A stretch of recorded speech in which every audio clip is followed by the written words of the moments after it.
I'm Joey, and I'm a pup, and I love horror movies. I'm Lauren. I'm also a pup, and I'm a huge baby when it comes to anything scary. Whenever I'm about to watch a scary movie, I have to look up all the spoilers so that I know what I'm getting into, but sometimes even that doesn't tell the whole story. Luckily, I'm an expert, and I'm going to convince you better than the internet ever could. We'll examine the plot, go behind the scenes, and dissect everything that makes it scary. And cool. You're listening to Pupcorn in a Movie, Episode 7. Joe, why are we doing this again? Because I'm about 500 years too late for my appointment with Dr. Acula. You know, last week I really thought that my pick was going to scare you. It didn't scare me as a whole, but there were certain parts of it that haunted me through the week, for real. Oh, really? Okay. We didn't get a chance to talk about that, but before we do, let's take a look back at your reaction. Yeah. That looks like Candace Cameron. It does, right? Uncle Jesse. It's Tony, your landlord. You haven't paid your rent. Can you speak into the mic? You're not anywhere close to it. I wish we could watch a Jewish ghost story. Don't go out too far, but tell our youngest daughter who's by the creepy tree to come inside, because I let her go out there. I want to see a movie where the portal is not in the basement. It's like in the fridge. Well, is that because the portal is... because the basement's, like, closest to hell? I guess so. In the fridge. That's a good idea, though. Like you're really hungry, but you can't go in there because the devil lives in there. Damn it! I think I'm gonna get a... Ah! Crackers only. Yeah. In this family, we eat bread. Why? We can't tell you, son. You'll find out when you're older. I don't want any girls going down there. This is where we're spiders. And porno mags, so don't go down there. She's been a real bitch all day. She's alright. I got her in a chain. I can't believe that they got all of this furniture set up and in place in just one day. Yeah. What I don't understand is, if the ghost is going to intimidate these people by killing the dog, why wouldn't he kill one of the little girls?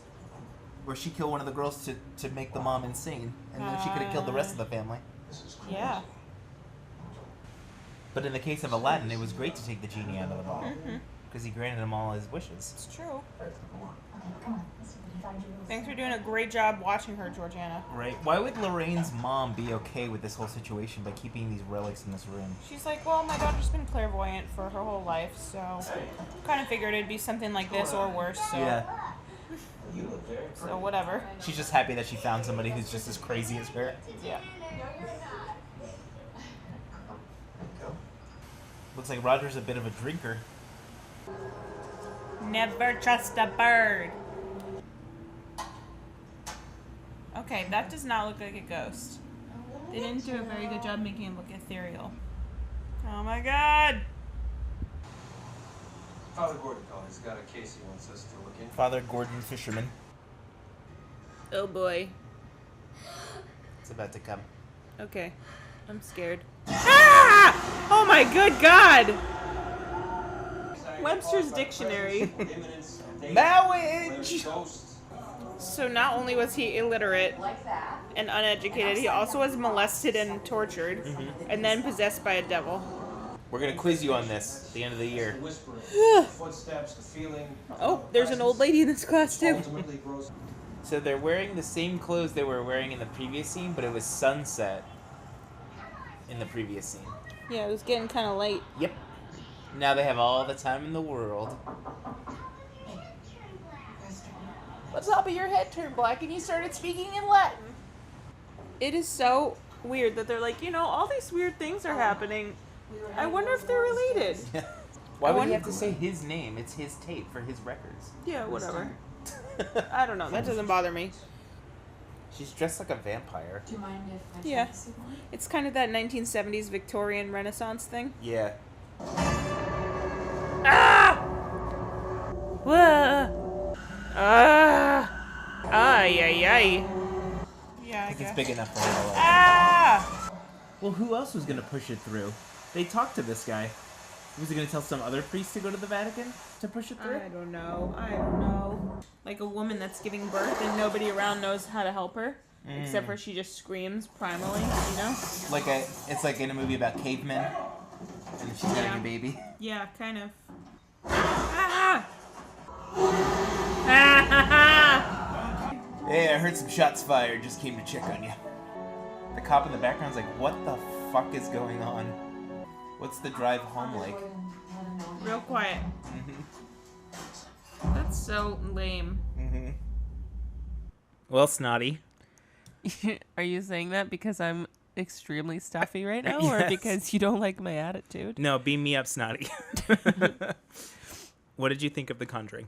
I enjoyed it. Ron Livingston can really make or break me. Make or break my mood. I love that guy. 4 out of the 5 girls I could really do without in this film. Maybe 3 out of the 5 I could do without. The one thing that I loved, and actually the thing that haunted me through the week, was the makeup and like the person that dressed up in the costume of the scary woman ghost. Oh, okay. Bathsheba. The part where she jumps off of the wardrobe. Yeah, that was I was shook. yeah, that was the only part where you really screamed. Yeah. But I think sometimes like you scream like you're like ah at like things that are like slightly scary that may have like interrupted you because you weren't expecting it, but that particular one you were like, oh Jesus Christ. I was like, holy moly. Like you threw the remote across the room. You're so scared. It scared me. Yeah. And it also, I've been thinking about it all week. Okay. It did scare me. Even though, especially, like, I don't know if this makes it more or less scary, but in the credits, there was, like, somebody credited as Bathsheba, so I know it's not CGI or anything. It's, like, a person it's a small person, a small man in costume and mask. Or costume and makeup. Right. Apologies again for this stuffy nose situation. But anyway, it just really scared me. Was it because the music is like very loud? It's like and like it zooms in No, really quick, or is it's it just because you see like just a glimpse of like the face real quick. right? And so you don't really have a full moment to like process, okay, that's a person in makeup. Like I know it's a person in makeup. Right. But you just see this like horrible face for 1 second. Like you're convinced that it's real for that second. Yeah. Because you know, like after a while, you're like, Jason or Freddy Krueger. You're like, after a while, it's like a guy in a mask. But the first time Totally. you see him, you're like, oh God. Totally. And you're trying to process that. So I understand that. Yeah, that was great. And Was it scarier than the part where she's on top of Lily Taylor? I knew you were going to say that. So the Lily Taylor part is the other part that scared me. Oh, okay. Where she has like the makeup. Oh, where she vomits in her mouth. I thought Yeah, you meant yeah. the part where Vera Farmiga is holding down Lily Taylor and like Oh, yes, because her scary face. comes you out. you were so scared that you laughed at that part because she touches her face and then Patrick Wilson says Bathsheba, and then when she turns, she like shakes and it goes from Lily Taylor's face to the monster. Yeah, I guess you know what I'm learning that I find scary is scary makeup. Yeah. Maybe it's Maybelline. But like other stuff it's a lot easier for me to heckle, but like I guess the uncanny valley of like a person in scary makeup like really freaks me out. I think that some of the Annabelle parts were like creepy, but didn't really scare me. It doesn't really start off on a good note. It doesn't start off like on a creepy note, because they do, the Annabelle like draws all over the walls and then they throw her away and she's back. Right. But they don't do anything where you're like, that's so frightening. This is only the beginning. They really ease into the movie pretty hard, I guess you would say, because the first like real scare doesn't come till like maybe 40 minutes into the movie. Yeah, that's true. There's like a big lead up. Like I said, I could do without a lot of those daughters. Yeah, and I think that the whole Ed and Lorraine home situation could have been completely cut. Yeah, and I think that the sleepwalking thing also not necessary. Yeah, because it doesn't really go anywhere other Nowhere. than they find the secret room. But they could have found it some other way. Totally. And like that little fat boy, what the hell? Rory. Yeah, stupid. Yeah, It's convoluted. There's too many dead people that in the house, and that it didn't carry like a strong narrative of like what exactly. And then the maid that seemed to come out of nowhere. Right, it was sort of like these elements that they were like, ooh, this is going to be scary when you They're see like, them ooh, later. put another dead lady in there. Yeah, exactly. Clearly, I find scary makeup scary, and I find a linear narrative to be scary. Without a linear narrative, I'm sort of like, come on, this is stupid. Right. I'm operating with only one nasal passage right now. Well, that's its own scary movie. Yes, it is. Besides Ron It's called Livingston. The Snotster. That's a good one, Night actually. of the Living Snot. That's a good one, too. Yeah, it's a spin-off. You could also do one called, like, The Drip. Yeah. It's about postnasal drip. At least there was no, like, random Indian burial ground inserted into this story. That's true. They get pretty close. Yeah, they almost say it. Yep.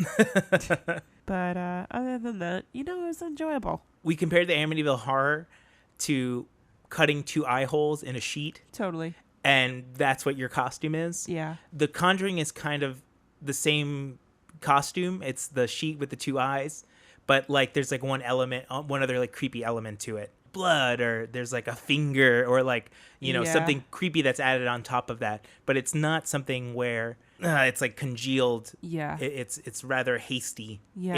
in its execution. It's sort of like Amityville Horror is like a magic trick that you can like clearly see how it's done. Right. And The Conjuring is like a magic trick that you're like, huh. And then you see it. You're like, oh, okay. I got Right. it. You need to see it maybe like one other time. Like halfway through, you're like, I got it. Yeah. I figured it out. I got where you're going with this. Right. That's actually an interesting analogy to make. How like a good movie is like watching a magician. Yeah. That you don't know how he did it. You understand the product. Right. You understand how the trick is working, what he's doing, the things that he's interacting with, and then the result. But you don't know how he pulled it off. Right. In a way. Right. Not that you don't understand the movie, but that like A good magic trick has like some charm and charisma to it too, which Right. I feel like both of these movies lacked. right. Well, I will say The Conjuring had a little bit of charm to it. Yeah, it does a little bit more character building than the Amityville Horror. Yeah, Again, a little bit. the Amityville Horror is sort of like watching like something on like the Discovery Channel where it was like true ghost tales, and they're just interviewing a bunch of people, and then they do like a reenactment in between the interviews, sort Yeah, of like they're yeah. just saying what happened. Uh-huh. There's they try to get away with some stuff with Father Delaney, the priest, and like his conscience and how the church is viewing like the haunting itself and how he's trying to help them.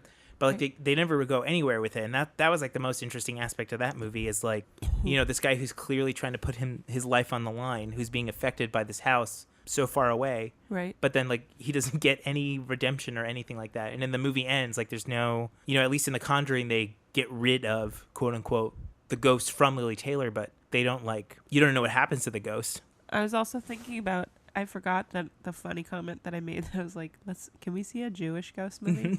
It's so funny to me that all these movies have this like clunky sort of Catholic scaffolding all around it. Like it's supposed to add some other element of like scariness, but since I have no reference point for it, I'm like, okay, that's weird. Whatever. Well, I think it's because in Christianity, that's like the big version of hell. That's like the big scary thing. Yeah, but like to me, the idea of hell is so abstract. There's no Jewish hell. No, I know. such thing. So it's so abstract and like goofy Yeah.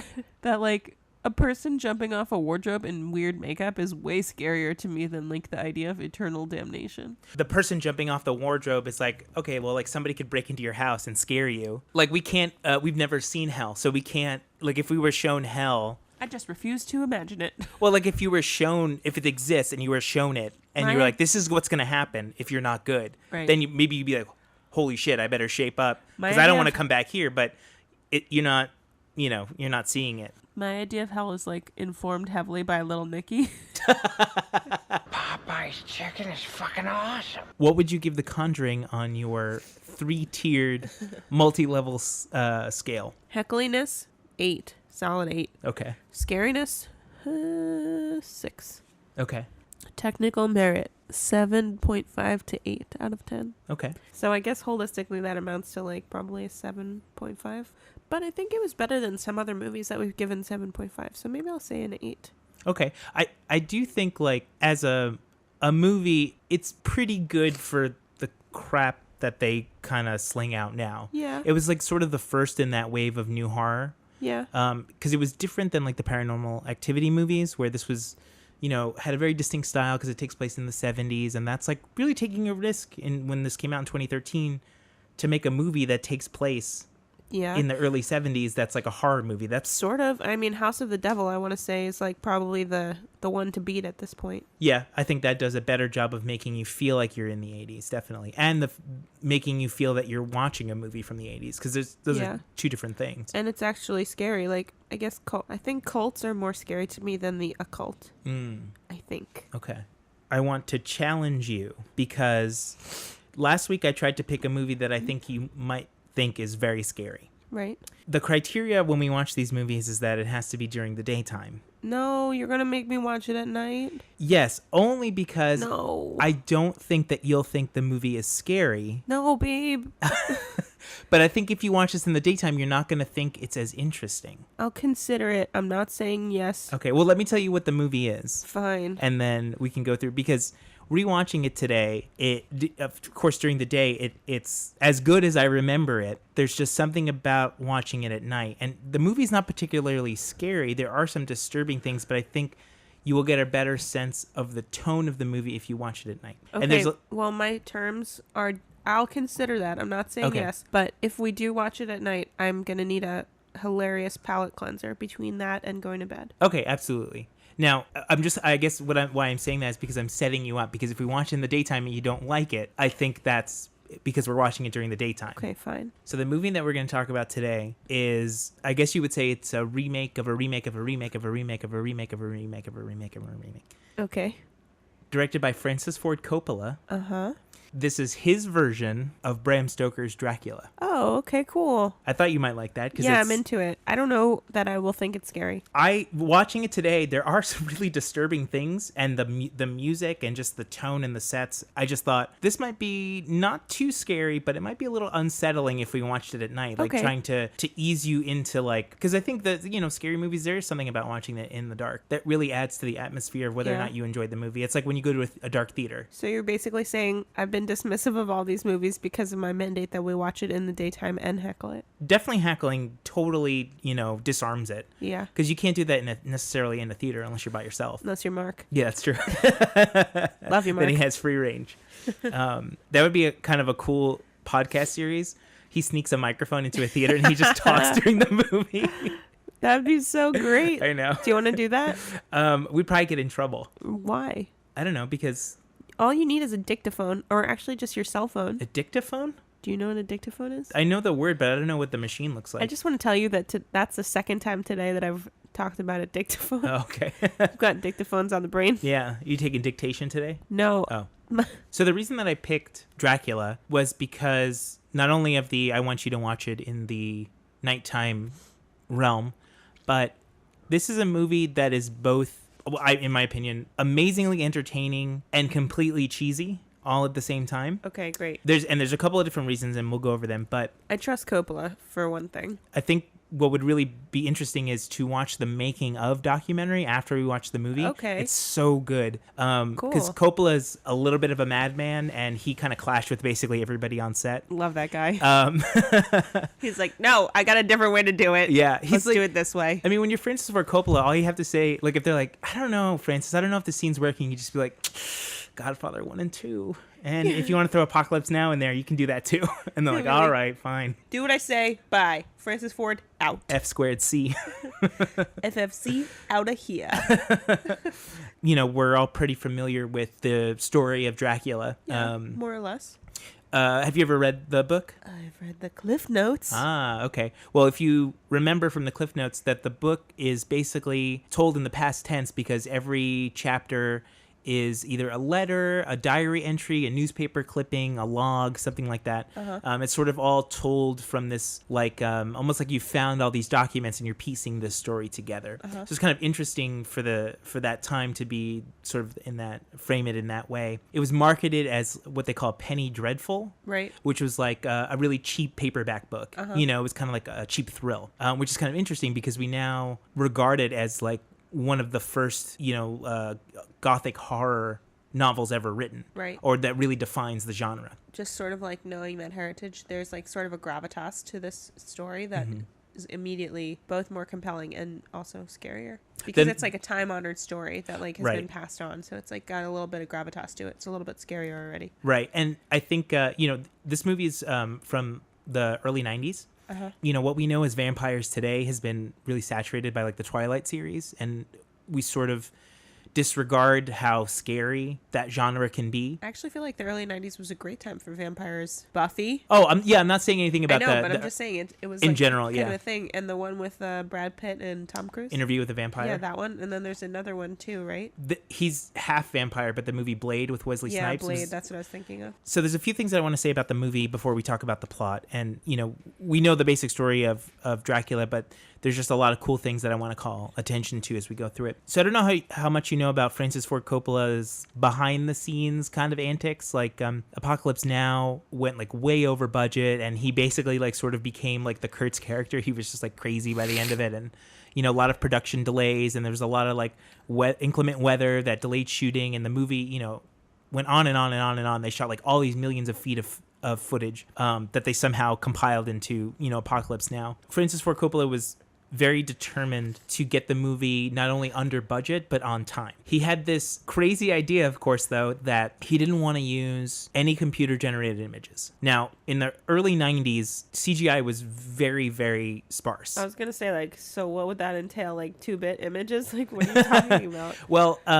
when you think of CGI, like in the early 90s, Jurassic Park really championed the use of that for like realism, and that movie was 1993, but they shot the movie about a year and a half before, so the technology was there. It's just that the movies that came out using it just kind of came later. Meaning like if they shot the movie in 1990, they had the technology to do it, but the movie comes out in like 1992, something like that, like where they have enough time to do that. But he didn't want to use this sort of budding special effects technique. Right. His idea was to do all the special effects as if they were shooting the movie like in the 30s and 40s. Cool. So there's a lot of stuff where they use like rear projection. They do a lot of stuff like double exposure, where there's a scene where one character's reading something and then these eyes appear behind him in the clouds in the countryside.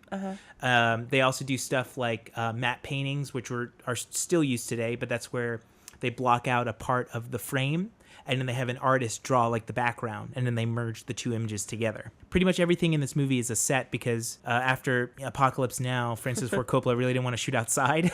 He was like, we're going to go back to Vietnam again. Yep. We're going to go to Cambodia again for this one. We'll shoot indoors, though. So when he told his production crew that he wanted to do all these cool tricks, they were like, you're insane, you need to use CGI. So he was like, you're all fired, and he hired his son, Roman Coppola. I'm Francis Ford, damn it. I'm Gumby, damn it. He ends up hiring his son, Roman, right, to do all the special effects for the movie. Okay. Which is I think it's pretty cool. This movie was nominated and won 3 Academy Awards for Best Costume Design, Best Sound Editing, and Best Makeup. Cool. And even though I don't care about the Oscars, I think those 3, descriptions help this movie a lot. Like, they're accurate to this movie. Well, I did just say that the makeup is what scared me in the other movie. So the last thing I want to say about this movie is the cast. Okay. Now, here's where I had mentioned earlier that the movie is kind of cheesy. Gary Oldman stars as Dracula. Gary Oldman. Yeah, I know. This is a joke that Jackie and I have, is when you say actors' names out loud when you're talking about a movie, you always say their first and last name. But imagine like on set being, hey, Gary. Like, this guy doesn't look like a Gary. He looks like a Gare. Hey, Gare Bear. Gare? Keanu Reeves plays Jonathan Harker, who is captured by Dracula. Winona Ryder plays Mina, the love interest for Keanu Reeves and Dracula. Okay. Playing both sides. Anthony Hopkins as Van Helsing. Is the vampire hunter. Yes. In this movie, he's described as like a professor who knows about blood diseases and a little bit of the occult. Same as Ronald Reagan, bro. Yeah. Is that what his campaign? Just he like on Ronald Reagan, bro. He was like, well. Ronald Reagan didn't know shit about blood diseases, obviously. What an asshole. But how is he like Van Helsing? Because Van Helsing wouldn't have known about AIDS. He's not like I was just making fun of Reagan because that guy was not cool. Van Helsing, it's clearly AIDS. No, it's something else. It's vampires. It's the Draculas. It's the Draculas. It's the Draculas. So Anthony Hopkins as Van Helsing, and as we get into it, several other characters for some reason. Cary Elwes from Robin Hood Men in Tights. Oh, I love him. And also Princess Bride, obviously. Yes, and Saw. So Cary Elwes as Arthur, who is Lucy's love interest, and Lucy is best friend to Mina. I think one of the best performances, and also the worst. No, this one's good. What sort of inspired Heath Ledger's Joker is Tom Waits as Renfield. the man in the insane asylum who worships Dracula. The reason that I said that this is cheesy is because Winona Ryder and Keanu Reeves. Were they like dating at this point in real life? I don't Did they ever date? I don't think so. Are you thinking of Johnny Depp? Yeah, I am thinking of Johnny Depp, but also maybe Keanu and Winona like had a little thing. They might have. I can never be mad at Keanu Reeves for, I'm being himself. He's completely out of his element in this movie because he can't do a British accent, and he's basically acting like Bill and Ted accent. Kind of like, whoa, he's like, whoa, Dracula. So he's kind of like that, and he's playing himself. He's basically, yes, he's playing himself. He's like, what if I, Keanu Reeves, could act? Acting! The problem is that he's on screen with Gary Oldman and as Dracula, and Gary Oldman is like acting circles around him. You can just tell how different he is. In Bill and Ted, he's like perfect because everybody else is sort of on his level. Why did Francis Ford Coppola cast him? He was the greatest piece of ass I've ever had, and I've had him all over the world. He said that he wanted somebody that when you see him in an airport, women run up to him because they love him. Okay, and it's the early 90s, so whatever, but like, don't you think somebody like Brad Pitt maybe would have been a better choice? I don't know if Brad Pitt was around at this time. I think he came a little bit later. Brad Pitt was in Thelma and Louise, baby. Yeah, but had he starred in like 7 movies before 1990? I don't know about that, but he was a known entity. To Francis Ford Coppola, Keanu Reeves was more of a heartthrob than Brad Pitt at this strange. time. And Winona Ryder, or like Corey, what's his face? Feldman. Yeah. I don't think he could have done it either. The other person that's out of their element in this movie is Winona Ryder. She was supposed to play the role of Al Pacino's daughter in The Godfather 3. But because of like scheduling conflicts and a bunch of other stuff, she couldn't. So that went to Francis Ford Coppola's daughter. So Dracula was sort of her way of sort of paying him back for dropping out of that role. She's out of her element because she can't do a British accent either. She just kind of says the words and just doesn't seem to realize their meaning. Sort of like in the Romeo plus Juliet Baz Luhrmann movie, and you're like, this kid doesn't know what he's doing. He's just repeating the lines. He doesn't know like what they actually mean. But other than that, everybody else in the movie is great. Gary Oldman is perfect as Dracula. Anthony Hopkins is great as Van Helsing because he's a little bit older. He's supposed to be like the wise, guy, but he's the only one who like really takes action in the whole movie. So the movie opens on this billowing smoke that's surrounding a cross on the top of this dome. The cross falls off and it like shatters on the ground. And when we look at the dome again, it's replaced by the crescent moon of Islam. We open up with some narration provided by Van Helsing. And he says that we're looking at the year 1462 and that the Turks have swept across Europe and they're about to strike into Romania. And that in Transylvania, there was this knight from the Sacred Order of the Dragon named Dracula, but he calls him Dracula. Known as Dracula. So he calls him Dracula, but not when he's like fighting him later in the movie. Only in this narration does he call him Dracula. He calls him Dracula to like mock him? No, I think it's just a pronunciation. That's just how he wanted to say it. And FFC was like, sure. He's like, yeah, whatever, man. We can't do 2 takes. So we're shown Dracula as a young man. And he's got like this long flowing brown hair. And he has like just like a very sculpted face. Gary Oldman without any... He's a hot. Oh no, he's hot! Yeah, he's a hot knight. He's wearing this armor that looks like muscle. Yeah. In a way, like it's like he got turned inside out, and it's like red and sort of puffy. And he's wearing like this mask eventually that makes it look sort of like he has like a dog head. Cool. It's really cool. The costumes in this movie are absolutely amazing.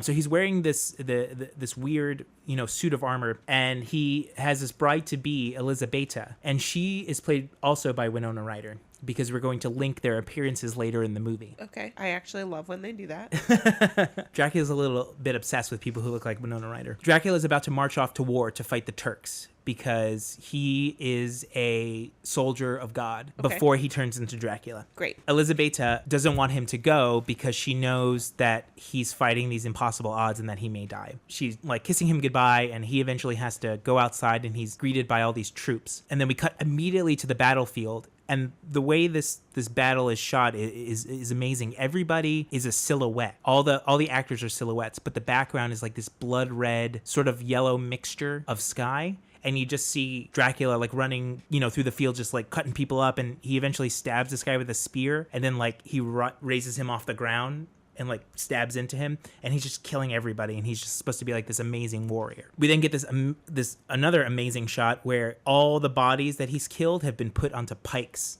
in the battlefield to like show like how powerful. Vlad the Impaler. Exactly. That's like the one little nod to him in the movie. While this was going on, the Turks shoot an arrow into his castle, and they put a note around it, and they want Elizabeta to find it, and it says that Dracula died in battle. So she reads the note, and she's so, distraught over it that she leaps out the window. Good prank, guys. Totally got her. And then they see her falling, and they're like, oops. Whoops.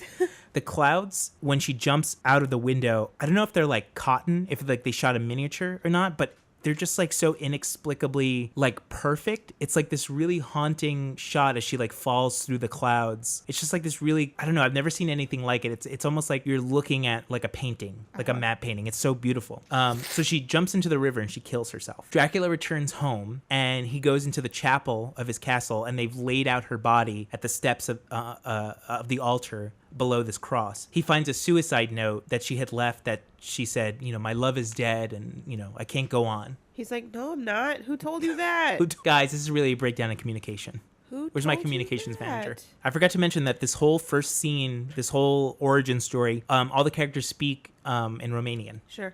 Which is kind of cool. Yeah. That not only Gary Oldman but Winona Ryder learned to speak at least phonetically. They're doing it phonetically, right? Yeah. But I always wonder if like whoever's translating it put like some secret little thing in there. Right. They're like I'm a doofus. Like, I pooped my pants.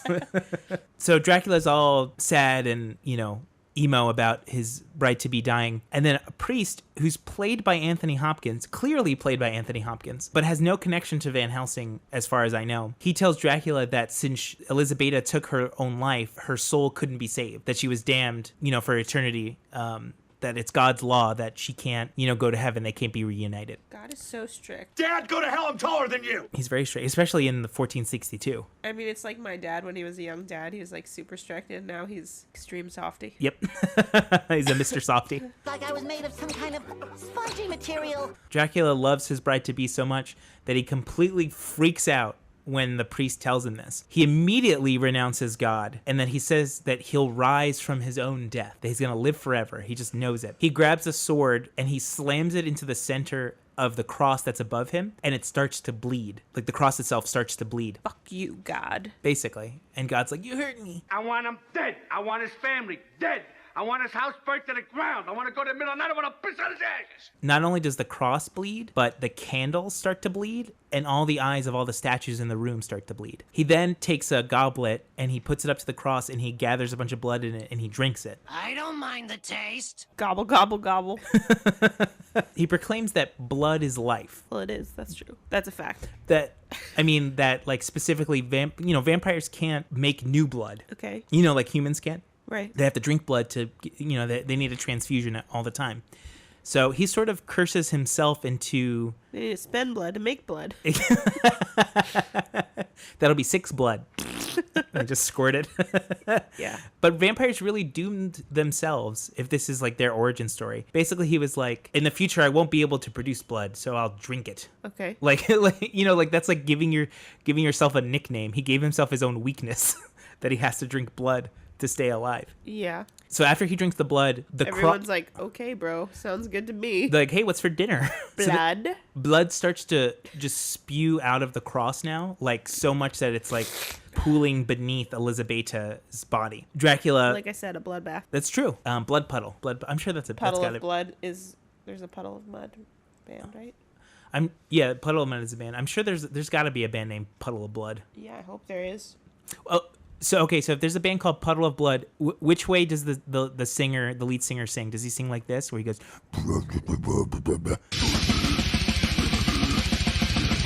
or does he sing like this? Oh my God, those are both terrifying. That's what like really heavy metal. Those are the two voices. I thought it was like more of an emo band. Well, I don't know because like that. Well, there's also some bands that are like. I don't like any of those. No, I do like the one that goes. Oh my God! I like that one. Why are you acting like a gremlin right now? I'll cut in some clips of Ladies like and songs gentlemen, that sound like that. I've never seen this side of my boyfriend. Don't make that noise ever again. I just like, how do you listen to music where the guy's going? Did I literally not just say never make that again? Stop. It's horrible. So Dracula screams like a heavy metal band, and then the music swells, and we cut to this title card where it says Bram Stoker's Dracula, and there's like flames and kind of this interesting font where it's like sort of etched into metal, very different than the promotional materials for the movie. We then flash forward to London in the year 1897, and we meet up with. Meanwhile. Okay. So we're introduced to Carfax. That's what it's called, Carfax Lunatic Asylum. We meet Renfield, who's played by Tom Waits, who is completely insane, but has pledged himself to Dracula. He's, his Igor. He's a fangirl. Exactly. And he's talking to the moon and talking to Dracula at the same time. And he's basically saying that, like, all the preparations are in order and that everything is, going to go okay, and that he's, pledging himself to Dracula. And then he grabs a bug off the wall and he eats it.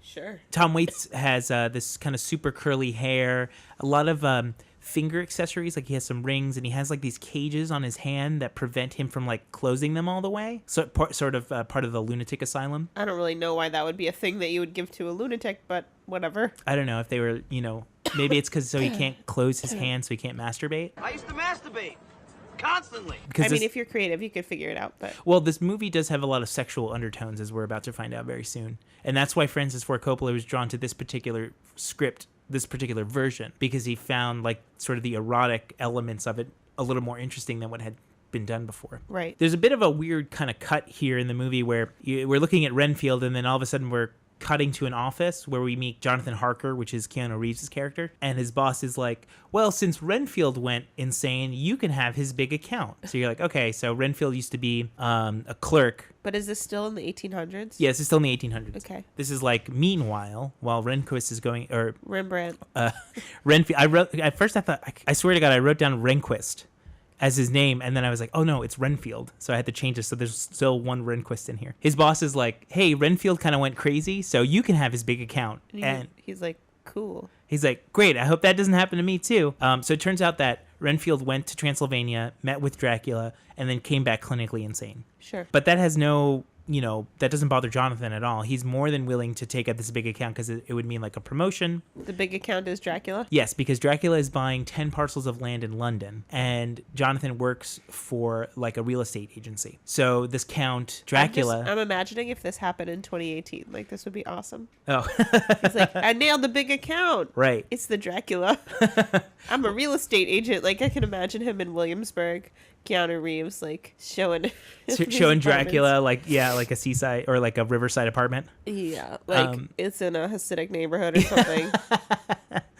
The only issue really with Dracula, telling Dracula the origin story of Dracula, the original Dracula, is that we know how far Dracula has come in the last 100 years. So it seems rather silly when the boss is like, you can have like the big new account, for Count Dracula. And you're like, he's a vampire. We get it. We get who Count Dracula is. It's not like, ooh, who is this guy going to be? Because Dracula has become synonymous with vampire. So it just seems like rather silly to the audience when, we all know basically what is going to happen. But because the name is so synonymous with the thing that he is. Right.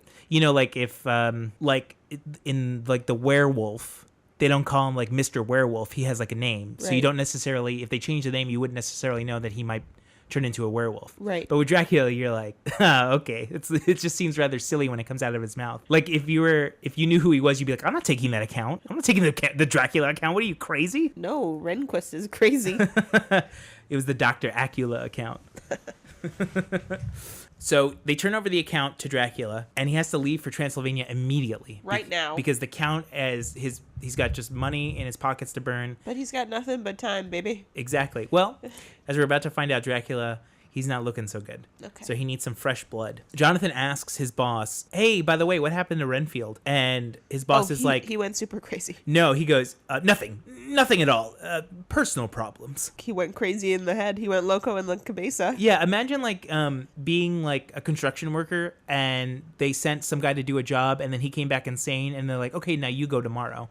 I'm good. No, thanks. I think I would not like to do that. They can install their cabinets themselves. And in that particular example, if you're waiting for a construction project to be done for 3 months, you might actually just go loco. Yep. So Jonathan has to leave immediately for Transylvania. So he goes home to say goodbye to Mina, who's played by Winona Ryder, his soon-to-be fiancée, because they sort of hint that they were going to get married, like, tomorrow, but because he has to go to Transylvania, they have to put the wedding on hold. So rude. But they don't like say like, oh, he's my fiance.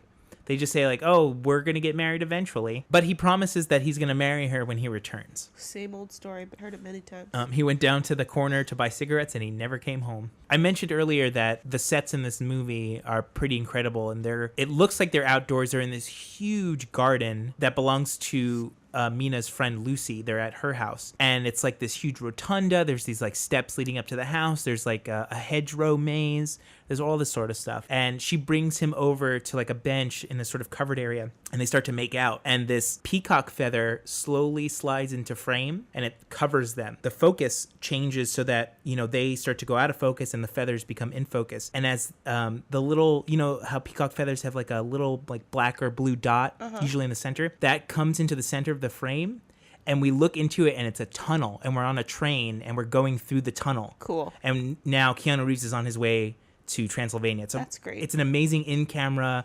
You can tell that the railroad tracks are miniatures, but just the transition and the way they did it for like 1990 is just incredible. And you're like, this is like it's very poetic. Yeah, it's like you're like, somebody really loves this stuff when you watch it, because like sometimes you watch a movie and you're like, nobody in this who's in this movie or making this movie likes making movies. They just did something. That's such a harsh critique. It is. Like, you see it in comedies. You know, like you're like, clearly nobody wants to be here. Yeah.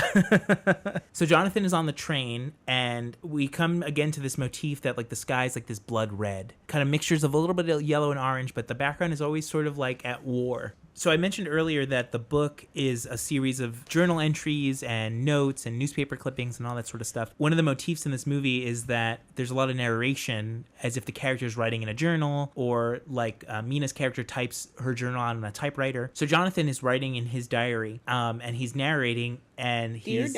Dear Diary, I'm going to see some guy named Count Dracula. I hope he doesn't suck my blood. Tee-hee-hee, XOXO, Johnny. He's telling the audience like the route that he's taking to get to Transylvania, and he keeps saying, instead of saying Budapest, he says BEW-dapest. Because it's Keanu Reeves. Yeah. But it's the only way he knows how to say it. 25th May, Budapest, Budapest, Budapest. I'm on my way to Budapest. And anything that has like a Bu. Transylvania, Moldavia, and Bukovina. He then starts to read a letter that he got from Dracula. And this is one of my favorite parts because it's so cheesy. He's reading the letter, and at the end, Dracula is narrating it, and he signs the letter, "Your friend, D." Oh, boy. And it's like a big calligraphy D. But as he's reading, we're looking out the windows on the train, and in the background, you see Dracula's eyes open, and he's watching Jonathan's train as it goes around. Creepy. It's very cool because you know that... they shot Keanu Reeves, and then they rewound the film, and then they shoot Dracula's eyes, and then the shots come together like that. Cool. So you're taking a big risk because you don't necessarily know what you're getting out of the shot the first time. Right. So that's my question. Like, it's just based on hoping so hard that you lined up the shot exactly the way you want, and like you wouldn't be able to know until you watch the whole thing back. Exactly. Now, I'm sure what they did was they did some tests. And they figured out how to measure for everything. But yeah, you're taking a huge risk that it's going to come out good. And, you know, Francis Ford Coppola really tried to adhere that to not using CGI effects. And that's like, you know, it's got to be frustrating as a crew member to have to like redo an entire shot because it didn't come out, you know, in the camera. So as Dracula is looking over his shoulder, reading his own note, Mina is also typing in her diary. She's typing on a typewriter. Jonathan's already been gone for a whole week, but he's almost to Transylvania. So I think that's a pretty good turnaround time. From London to Transylvania in only a week. We then cut back to Jonathan, and he's in his carriage, and it's pitch black out, and there's thunder and lightning, and the moon is casting like this kind of dark blue shadow over everything. And the carriage takes him deep into the woods, and it pulls over, and he gets out, and it's revealed that inside the carriage with him are like a bunch of gypsy people. They won't get out of the carriage, though. They're too afraid of what's in the area where they've stopped. And this woman hands him a crucifix. The gypsies leave. Thunder and lightning start to crack and flash and all this stuff, and he's like kind of looking around his environment. He sees that like there's a pedestal that has like a creepy bat face, and it kind of like squawks at him. And then a bunch of white wolves come out of the forest, and they start to surround him. He's like, oh, doggies.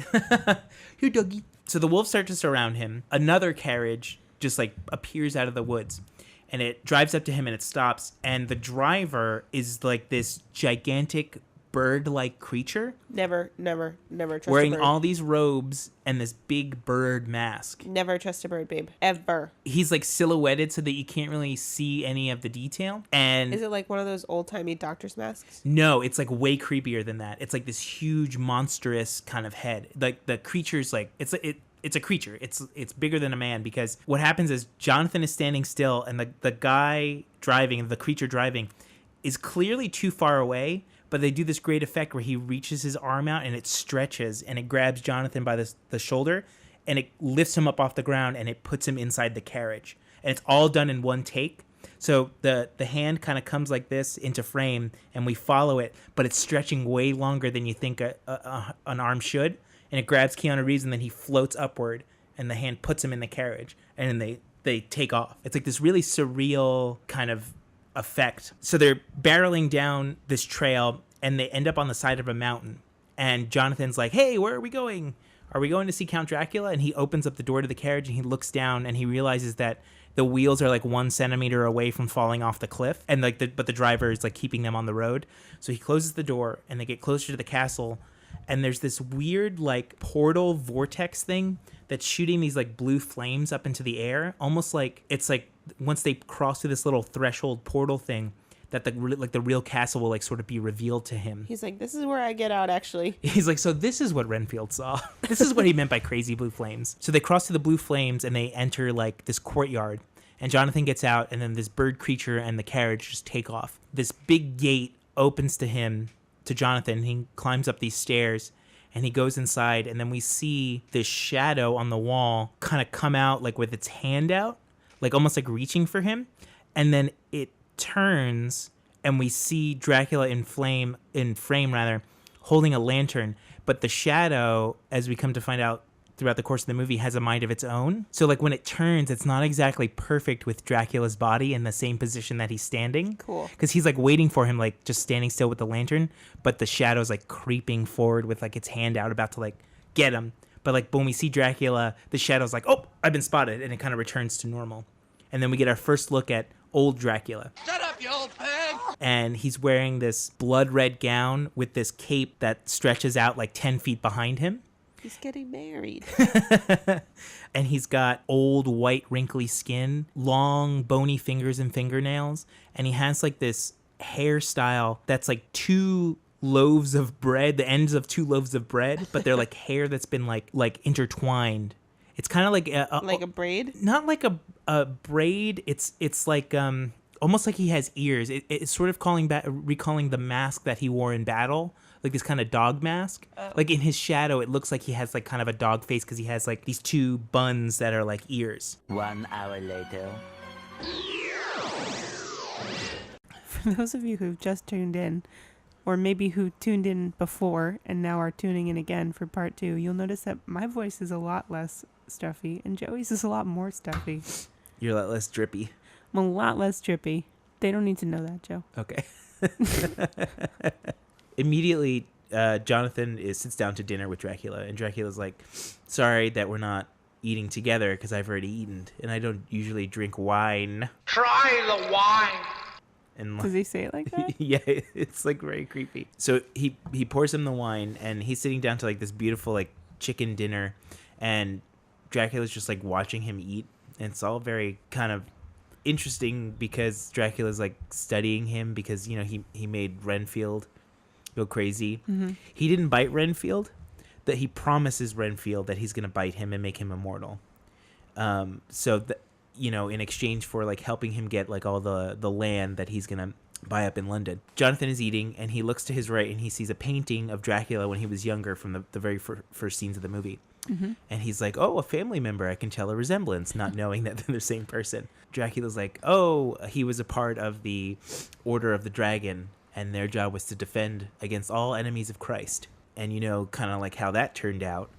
Jonathan sort of laughs at this half joke. But like, what part is he making a joke? Well, he's like, Dracula's like, our job was to like defend Christ, like in the Crusades, but we know how that turned out. But didn't it turn out pretty good? It went back and forth. Like the first, like every time they took over like Jerusalem, they would give it back to the Turks because they would come back and take it. So like, over the there were three Crusades. Mm-hmm. Jerusalem just kept changing hands. Nobody could keep a hold of it. Jonathan sort of like laughs at this notion, and Dracula just flips out and he takes a sword out of a sheath and he threatens him. And he's like, this is no laughing matter. And he's you're like, you were the one that made the joke, bro. Right. He's like, this is supposed to be like 1897. We're so far removed from the Crusades. What do you like? He's like, hey, you brought it up. Yeah, I was laughing out of politeness. It actually wasn't even that funny. Don't get your curls in an uproar. His hair is like Carrie Fisher in Star Wars. Like if they had put the buns on top of his head rather than on the side. I was thinking of it. You know who it's like? I'm so good at this. Yeah. I don't know if you're this familiar with the visual reference, but in the Disney cartoon version of Cinderella, the stepmother. Oh yeah, you're right. Like her hair is piled on top of her head in two like rolls like that. Yeah, they're two like cinnamon buns. No, they're two like croissants. Yeah, I guess. Yeah, they're like the rounded edge of the croissant is like sticking up. Yeah, it's not like croissants like horns, but it's like if you literally took two croissants and put them on your head. Yeah, put them together. Oh, you know what it looks like? It looks like a honey bun. Do you remember honey buns? They were like, I don't know if they were Hostess, maybe Little Debbie. Yeah. But it was like kind of an oval, and it was supposed to be like a cinnamon bun, but it had like a honey glaze on top. Dracula's hair looks like two white honey buns. I like mine better. Two croissants. So Dracula says that blood is a precious thing in these times, and that he's sort of lamenting the end of war because there's not necessarily a lot of wars anymore. Yeah, and that's a thing that I lament as well. Yeah, well, because that's how he sort of got his jollies, was that he was like this amazing warrior, and that he would put people on pikes to show like how powerful he was. Even though his bride-to-be Elizabeth had no problem with this. She didn't see any problem with his piking. But, also back in the day, this is even like a plot point of Hamilton that he's like keeps wanting to go to war because that's how you advance your station. Yeah. In life. It's like good. If you're poor and you're like coming from nothing, the only thing you can do is like do good in battle and people start recognizing it and you get promoted. Exactly. And war's, technically been good for business. That documentary. I'm not gonna laugh though. That's okay. You're just gonna pull out a sword. Yeah. In that New York documentary we were watching, no wars had happened between the British and the French before the American Revolution. New York wouldn't have been as powerful. It would have just been like this clunky port. So war is over. There's no more wars. And that sort of how Dracula has no connection to his glory. He's just a sad old man. So sort of blood and youth is the only things that he can really covet. Jonathan gets up from his chair and he's like, oh, by the way, sorry about all that. We have this huge land deal that we're going to do, and I'm not going to ruin it by laughing at your stupid joke, which I was supposed to laugh at. Like, so sorry, I did not know I was not supposed to laugh at the joke. Won't do it again.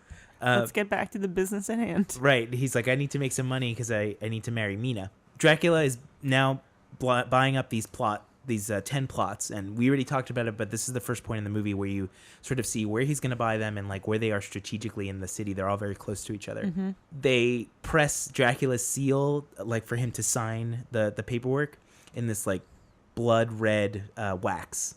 So it's like, this motif of blood is like very prevalent. Dracula's shadow then starts to kind of move independently. So Jonathan is sitting down at this table and he's like doing the paperwork and he's not watching Dracula. And Dracula sort of leaves frame, but his shadow is still behind Jonathan. Dracula's talking to him and the shadow is moving towards Jonathan, and he kind of looks to his right where you think he would be based on the shadow.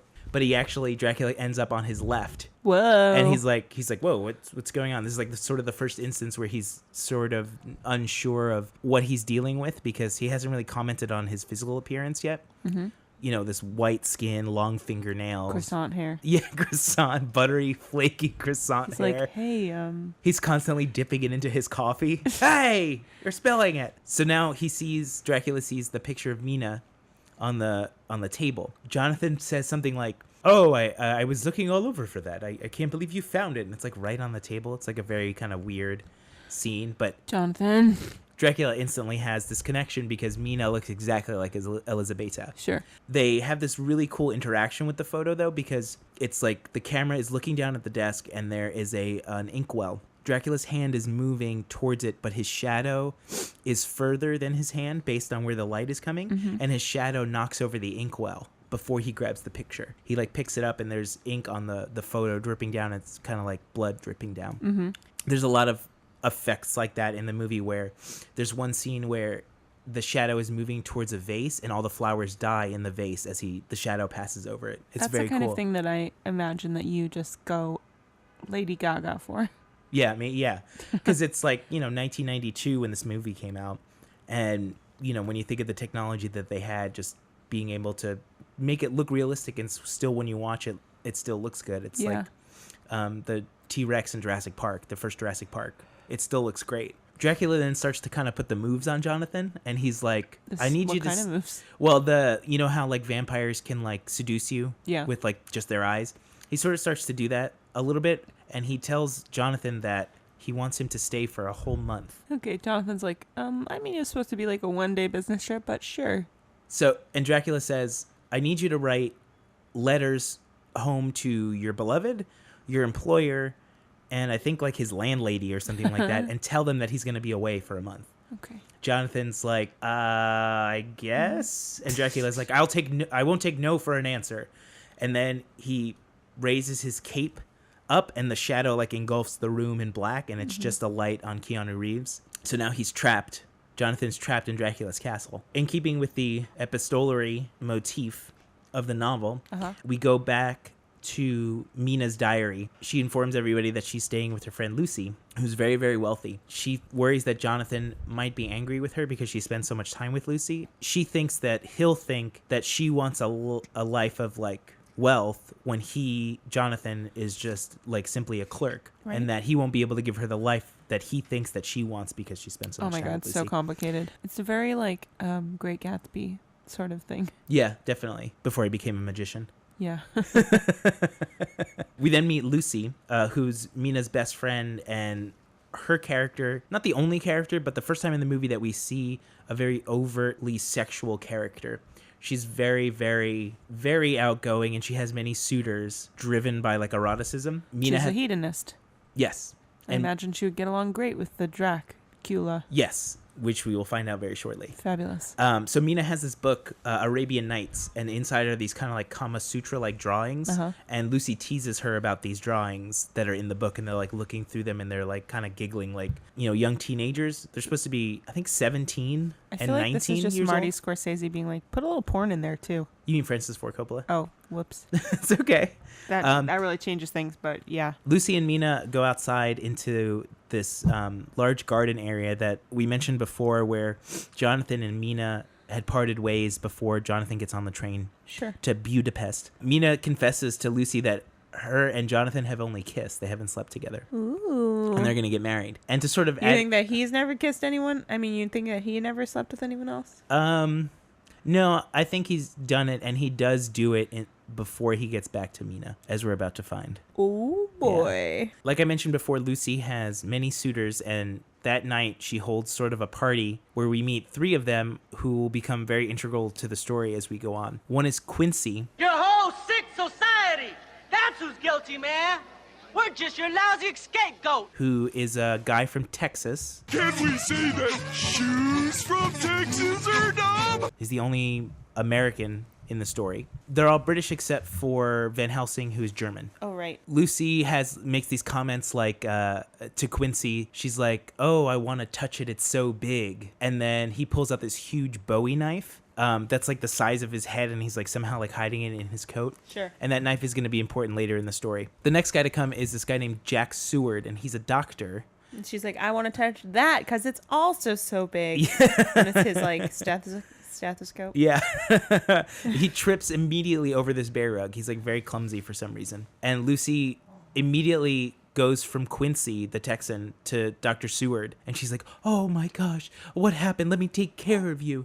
Probably the actor's like, can I get a little character notes to flesh out this character? They're like, fine, whatever, he's clumsy. He's like, okay, I will go with that. The third suitor to come in is Arthur, who's played by Cary Elwes. He's the most over the top in the movie. Mm-hmm. Like his character yells a lot, and even though he's pretty bad in this movie, he's not as bad as Keanu Reeves and Winona Ryder. Mina is sort of overwhelmed by like all these suitors and sort of how much attention they're paying to Lucy and how Lucy's kind of like enthralled with all of this.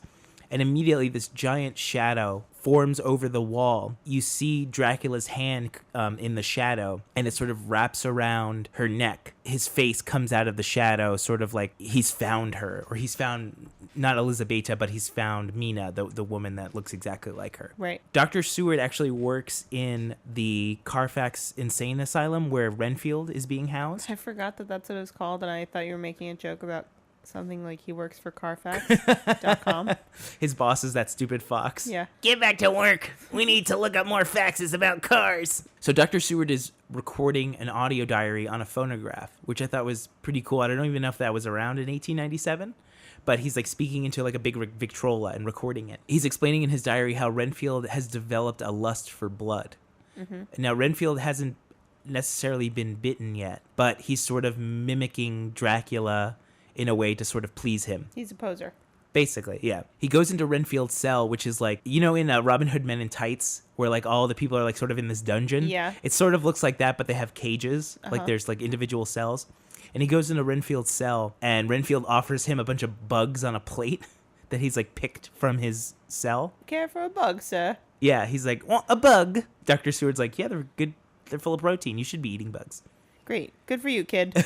Keep up the good work. Seward's trying to sort of get to the bottom of what's causing this psychosis because he doesn't understand that Jonathan Harker and Renfield and Dracula are all kind of connected at this point. Renfield begs Seward for a kitten so that he can give life to his master, sort of like a sacrifice. And that when Dracula finally comes, he's going to make him immortal. And Dr. Seward's like, sure he is. And then Renfield immediately attacks him. Jonathan, even though he sort of knows that he's a prisoner in Dracula's castle, is sort of on the fence about whether or not he is.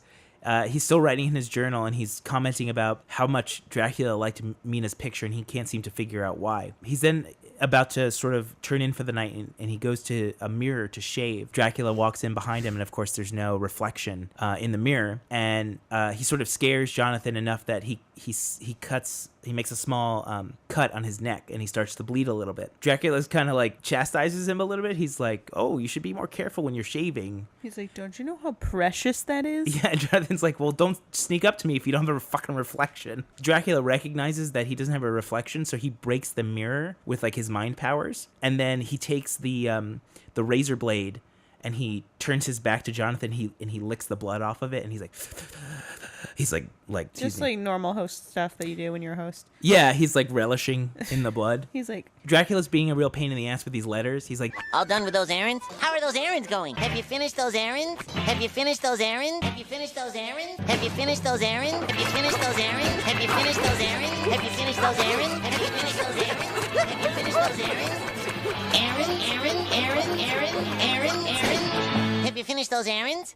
Have you finished those errands? And Jonathan's like, yeah, I finished the letters. And Dracula takes them, and he doesn't open the letters, but he like instinctually knows that everything in the letter is okay. And he's like, good. So Dracula's shaving him, and Jonathan does not give him a tip, which is no tip. He gives him the tip of his finger.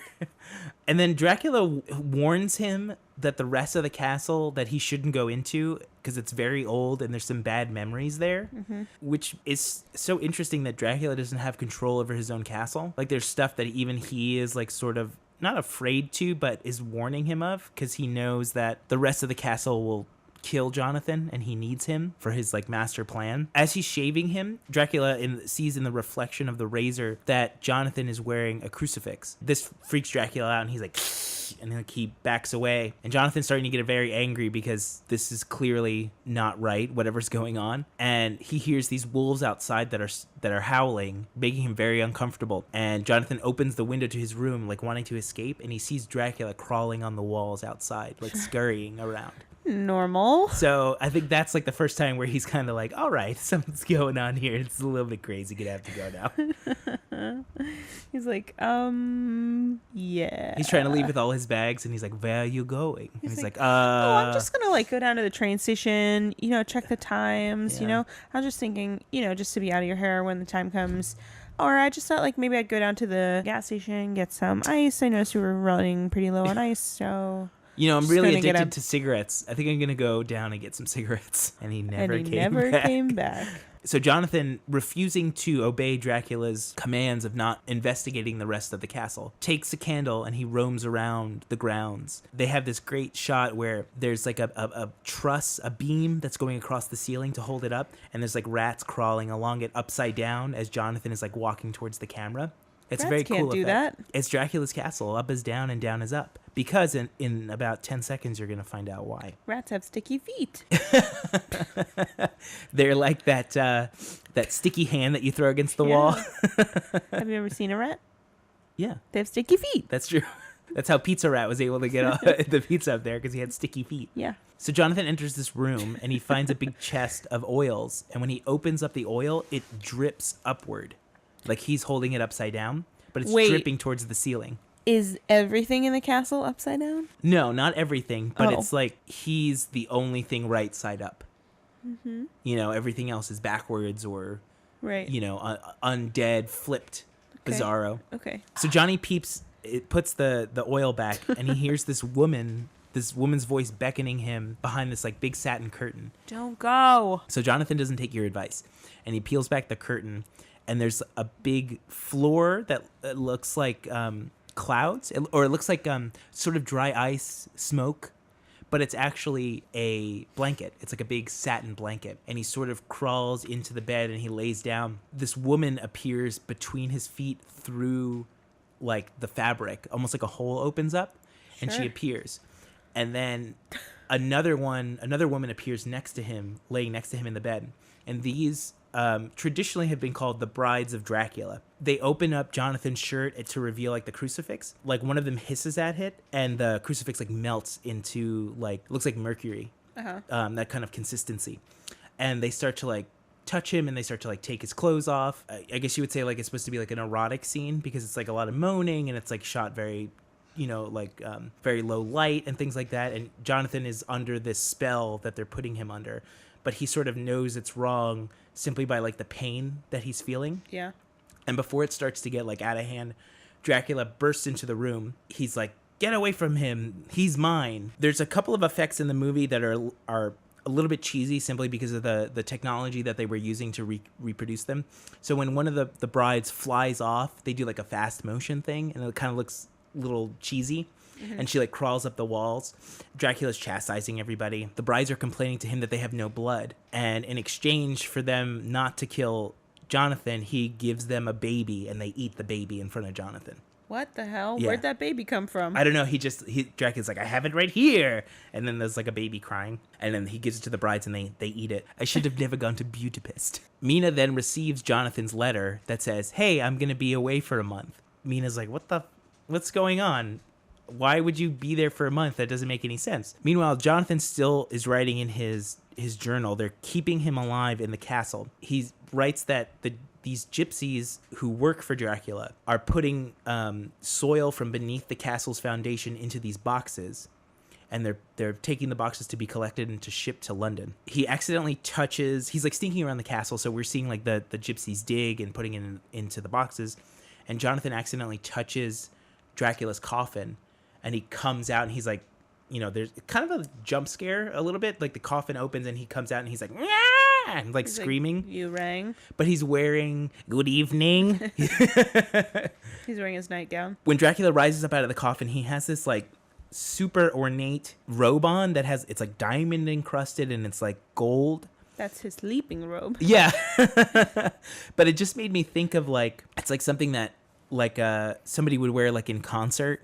Like they would come out and take the robe off and then perform. Like, Liberace? Yeah. Yeah, it's very Liberace. Or like, you know how... or Elvis. Yeah, or like, you know how James Brown, when like when he used to sing like I Feel Good, he would get to a part where like he would like sort of pretend to break down and then somebody would put like this gold cape over him and he'd throw it off and he'd be like, I feel good. Sort of like that. So after Dracula's grand entrance as Liberace, we find out that Lucy has accepted Arthur, who is Cary Elwes' character, has accepted his proposal to marry. Of course. They never say why, like what he did. They never say what's so great about him. Right, because he seems kind of a dickish. And she's like really rubbing it into Mina that she's like so happy that Arthur proposed. And it starts to rain as they're in the garden and these black clouds roll in and this like heavy storm is coming. And Dracula's eyes are watching over them as they're in the garden. Cut to the ocean. This big storm is raging and the ship that's carrying Dracula's boxes of earth, of the castle's earth, is headed towards London. And the captain of the ship, we only hear his narration, but he's played by Anthony Hopkins, which is so weird. He's narrating that they've lost one crew member has disappeared. Anthony Hopkins is like, I'm only signing on to this movie if I can play at least 3 parts. He's like the Eddie Murphy of this movie. Yeah. Eddie Murphy in Eddie Murphy. So Anthony Hopkins / Eddie Murphy is narrating the captain's log. Anthony Murphy is Eddie Hopkins. E-Hop is narrating. It's different than IHOP. The Electronic House of Pancakes. It's for where robots go. Pancakes. What type of music do you listen to? Well, EDM. What about you? E-Hop. I listen to a lot of E-Hop. It's electronic hip hop. When you dip your fork into it goes because it's a hologram. When you bite it, it's like That's the only electronic noise. And it follows you all the way home, and it's like muffled because it's in your stomach. It's like choo choo choo choo choo choo choo choo choo choo choo choo choo choo choo. And then you poop it out, and then it goes into the toilet. Oh my gosh! And as you flush, you're going. That's the only electronic beat I know. Pew pew pew pew pew pew.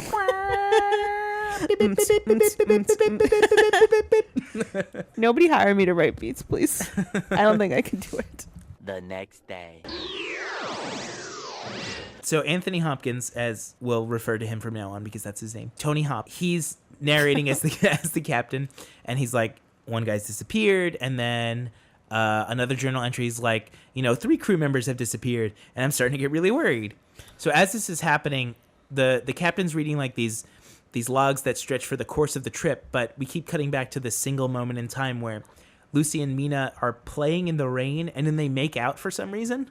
Yeah, I knew it was going to happen. And all while this is going on, animals start to break out of the London Zoo, including this big wolf. Chaos! I know, all from like this windstorm. So as the ship is heading from Transylvania to London, Dracula's in his coffin, and he's sort of surrounded by like this white film, almost like a cocoon. And every time we cut back to him, he's like slowly getting younger and looking like he did in the beginning of the movie. He then gets so powerful that he turns into this werewolf type creature, and he kills everybody in the crew.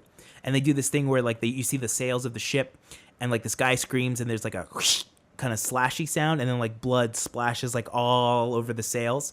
Like he just, he didn't even discreetly kill them. He just butchered all of them. The ship then somehow pulls into port on its own without any crew. And Dracula, in his wolf form, goes to Lucy's house, and he stands outside her window and he beckons her from the bed. When she leaves the bed, she leaves like a rosary behind, so she has sort of no symbols that can sort of prevent him from attacking her. Mina sees Lucy leaving, and she's like, Lucy, where the fuck are you going? It's like 3 a.m. And she follows her into the garden, and Lucy's wearing this long red like negligee and this long red sort of satin robe, and it's open and it's like flowing in the wind. It's just my Tuesday nightgown. I'll just wear blood red tonight. Mina follows Lucy as she's like kind of enchanted or in a trance, and she goes to sort of this sort of like a mausoleum entrance. It's like the mouth on the side of this like rock wall, and there's like some statues, and Mina sees the wolf version of Dracula having sex with Lucy. He bites her neck. She's going to slowly start turning into a vampire. Mina sees this, but Dracula looks at her in his wolf form, and he whispers, "You won't remember this." Or you did not see me, or something like that. Maybe he said, "Kiss my butt." He just looks at her and he goes, "Who farted?" So Mina gets like Men in Black flashy thinged by Dracula's eyeballs. She runs up to Lucy and chalks it up to sleepwalking. She's like, "You're sleepwalking again." So it turns out that the land that Dracula bought is right across the street from the insane asylum. So Renfield is like, "Master, I'm right here, master." And he's just like screaming out of the side of his cell because the window overlooks the insane asylum as he's watching all these boxes of dirt being unloaded. Mm-hmm. Then we get this weird narration from Anthony Hopkins as Van Helsing. And we haven't seen Van Helsing's character yet, like on screen. And he's like, "By the way, vampires can come out during the day," because the shot that he's narrating is sort of like a dusk shot, and we're kind of flying through all the boxes of dirt, and it lands on the last one, and Dracula bursts out, and he's like super young. He's like, "Here I am." But it's like almost like Francis Ford Coppola was like, "Oh, I don't think people will understand," because we're sort of conditioned to think that daylight completely destroys Dracula, but it's not. In this form of Dracula, it only weakens him. It doesn't necessarily kill him. Mm-hmm. He's just not as powerful. And I think they had to include that line of dialogue so that people wouldn't go, "Well, what the hell's going on? Why wouldn't he just completely like..." That's the part that doesn't make sense. Well, you know how some people are purists with like vampire stuff. It has to be whatever. Like perfect. This next shot is kind of interesting because they use this really, really old camera. I believe when they shot the movie Nosferatu, it's not the same exact camera, but it's the same type of camera, hand cranked. Yeah. And they do this shot of the streets of London, and you sort of see, and everybody's sort of moving in fast motion because the speed at which film is shot now is not the same speed that it used to be shot at. So everybody's kind of in this like kind of ridiculous fast motion, and we see Dracula when he's younger walking the streets of London, and he's like very posh. He's got like this cool gray suit on, big top hat, these like tiny blue sunglasses on. I think the statement that they're trying to make in using this camera is sort of like from the old style of filmmaking to the new, by transitioning Dracula from this old man to this new young man who's like prowling the streets of London. Mm-hmm. So they do this sort of, color hand cranked fast motion, old grainy footage, and then it slowly fades into film as the young version, spots Mina on the street, and he's like, boing. Swing, swing. So he goes up to her. He bumps into her, and he's like, "Oh, sorry, I didn't see you there." And he's like, where can like a new person in town go to have some fun? And he's like, "Would you mind showing me around?" And she's like, "You can buy like a map for like 6 pence. Leave me alone." And then she turns around, she starts to walk away, and as she rounds the corner, he's standing like right there in front of her, like he like teleported. He introduces himself as Vlad of Segit. He starts to sort of put her under his like enchanting spell with like his eyes. You can see like his eyes like scanning her. Mm-hmm. She agrees then to guide him around London, and first they're going to go see what's called the Cinematograph, which is what they called like a movie theater. Mm-hmm. Dr. Seward then comes to visit Lucy while she's trying on her wedding dress, and it's this huge white monstrosity with like this kind of Shakespearean collar, like that kind of white collar. Yeah. But it's like double the size, and it's like all this flowing white. When you see it like so haunting what happens to her in the dress later. He comes to check up on her because people have been saying that she's been acting very strangely, obviously after she's been bitten. She begins to like seduce him like she would if she were like a bride of Dracula. She's like, "I can hear the tiniest whisper from across the house, like it was loud in my ears." She's like, "Things, I've been having weird dreams and I can't explain some of the things that are going on." Dr. Seward gives her an injection of morphine. She wants him to kiss her, and she starts like to draw him into the bed. And as she's doing this, Arthur and Quincy arrive as like Dr. Seward is about to kiss her. And Dr. Seward like kind of is broken of his trance. And it's not what you think. She's hysterical.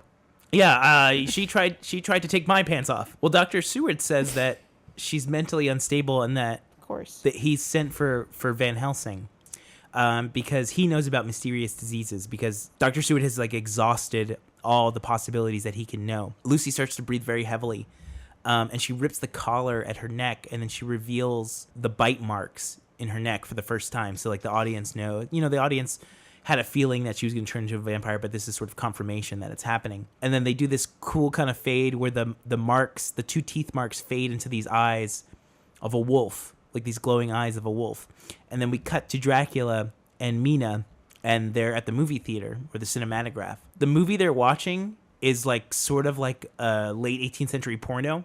There's just like a lot of just naked women just like dancing around, and Mina wants to go, but Dracula grabs her and they sort of float to the back of the theater. He lays her down just in like the storage room, and he starts to whisper to her in Romanian. He tells her that he's crossed oceans of time to find her. He turns his head away from her, and his eyes are like glowing red, and he lifts his head up, and he kind of bares his teeth, and his fangs like slowly start to appear. Before he could bite her, like when he turns to her, he sort of sees the innocence of Elisabetta, his love. He prevents himself from biting her. And at this moment, one of the wolves that escaped from the zoo the night that he was on the ship rushes into the theater, and everybody gets freaked out, and so everybody sort of runs away. But Dracula is able to calm the wolf simply by commanding it. He gets down on his knees and he invites Mina to pet the wolf, and it's just very docile, and it's like whining because it's like a stunt wolf and it doesn't know what's going on. So Dracula decides not to bite Mina, and he takes her back to Lucy's home and he kisses her hand goodnight, and then he leaves. Meanwhile, Van Helsing is teaching a class, and he has a bat in a cage, and he says that the bat is vampiric and that it has to consume 10 times its own blood every day. And for some reason, he sticks his finger inside, and he gets bitten by the bat. And he makes this connection between the word venereal disease, which comes from Venus, and he's talking about like the divine nature of diseases of the blood. And he's kind of going on and like connecting all these things, as sort of a precursor to the sort of the science of Dracula. Meanwhile, he receives a telegram from Dr. Seward. Van Helsing is like interrupted in the middle of his speech, and some guy hands him the communique, and he's just like, bye, and he just leaves. So we haven't talked to Jonathan in a little while because I was wondering. Every night and every day he's drained by Dracula's brides of his blood. But he says in his diary that he has a plan to escape, that he's going to scale the walls of the castle and he's going to jump into the river to escape. Dracula appears outside Lucy's window again, and he's like beckoning her out, and she's wearing that same red lingerie from the earlier scene. We see these blood cells on screen sort of dancing around, and that's like a motif that sort of picks up in the scene. And we see for the rest of the movie, like anytime Dracula's like commanding somebody, we see like the blood cells swirling, like he's like commanding every last cell in this person's body to obey him. The following Thursday. This is part 3, where in which I get particularly worse sounding. You have to suffer for your craft, macaroni and cheese. That's right. We do accept underwriting deals. Yeah. By the way, underwriting offers. Where we left off was Van Helsing has just arrived to Lucy's house after being called by Dr. Seward to investigate Lucy, and Dracula is outside her window seducing her, and she starts to scream. So everybody runs upstairs, and Van Helsing bursts into the room, and they find Lucy sort of in this like throe of ecstasy. Like she's by herself, but she's like writhing around just like in pleasure. And Dracula's shadow recedes out of the room because he knows that like he'll be found out by Van Helsing. Van Helsing finds the bite marks on Lucy's neck, and he suggests that they do a blood transfusion so she doesn't die. Arthur, who, if you remember, is Lucy's fiance. Carrie Elwes, of course. Yes, he makes an appearance here because Lucy doesn't have enough visitors. And he's like, what the hell's going on? And Van Helsing is like, you got to help me do a blood transfusion. So they put together this really cool old like pumping machine where they insert all these cool, like, it's like almost like steampunk, that kind of style of tools where it's like very Victorian, but it's like very glass and just like, so they plug in all these things and they start to pump the blood out of Arthur, and it goes into a big jar. And then once it fills the jar, then it goes into Lucy. Oh, gross. It's very cool. Like they didn't even test what his blood type was. No, they don't care. They're like, just put it in there. We don't care. Van Helsing knows about blood diseases, so he figures if Arthur gets a disease from it, then Arthur's not going to get a disease. Lucy's going to get the disease. Well, he can solve it because he knows all about blood diseases. So they're like, whatever, just fill her up. Regular. Fill her up, Arthur. Fill her up. Undeaded. Oh, that's a good one. There it is. Where was I? 30 seconds with that. Meanwhile. 30 seconds later. After the blood transfusion, Arthur, Van Helsing, Dr. Seward, and Quincy are out in the garden debating like why she was injected with so much blood, yet she's not getting any better. Van Helsing like disappears almost like Dracula, like they're talking and then they turn and he's like 50 feet away from them.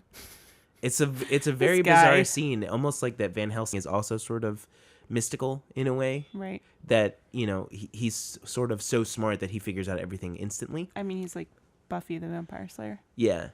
It's the Slayer is passed on through the generations. Right. It's like the Shining. It's like this power that's in him. Van Helsing's idea is that the marks on her neck were not made by like an animal, but they were made by someone who is undead. Dracula, meanwhile, is hiding like in the ground of the garden, like sort of listening to all of this.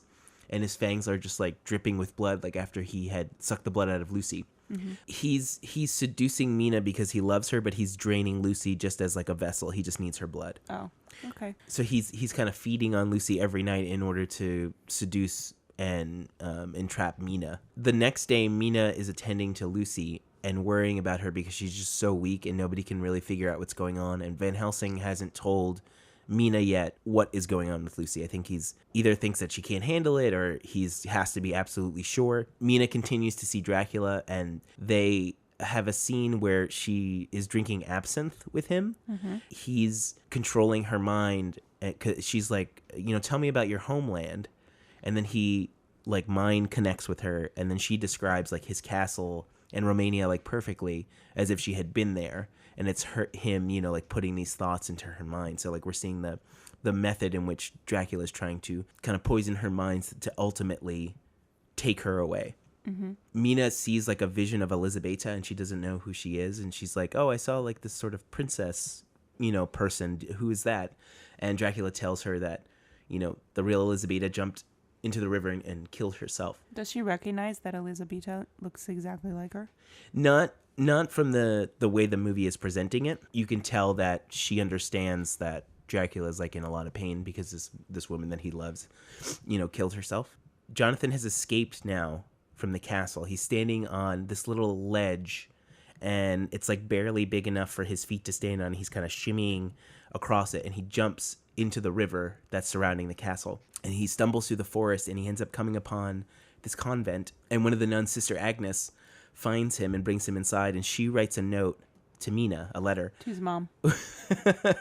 Sister Agnes writes to Mina and tells her that she has to come at once, that she's part of this convent called the Sisters of the Blessed Sacrament. Mina meets with Van Helsing in this sort of odd scene where she's coming out of the garden and he just kind of like jumps up behind her. He's like, hey, you're Mina, I'm Van Helsing. And then all of a sudden he just starts dancing with her. Right. And it's very awkward because he's just speaking these lines that have like no meaning, but what he's really doing, he's trying to like look at her to see if she's under Dracula's spell.